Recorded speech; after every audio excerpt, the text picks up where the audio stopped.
Bos días a todos, amigos, dende o meu recuncho de Trevinca.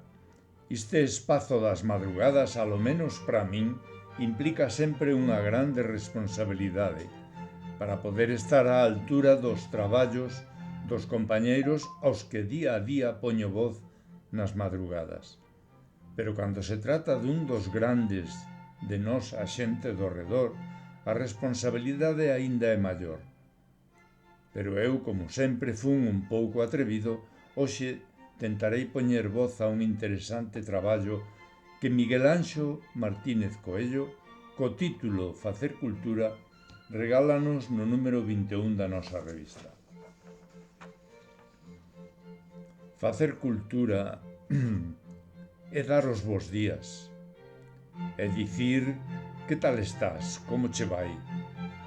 Facer cultura é contribuír sen esperar nada a cambio, como o agarimo dunha nai a un fillo.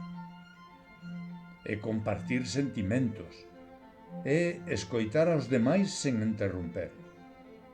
É darlle protagonismo a todos, en especial aos máis tímidos ou aos que se senten menos capacitados. Facer cultura é ler, escribir, é escoitar, é meditar ou simplemente mirar ao redor, é sentir a nova luz do amencer, é o ocaso é o soñar. Facer cultura é sentir, é rir, é alegrarse de todo o bo que sucede ao redor. Facer cultura é amar a vida e odiar a incomprensión e a injustiza. Facer cultura é non envexar a algo que ti non fixeches ou criche facelo mellor. Facer cultura é sufrir por non poder facer máis polos que non poden.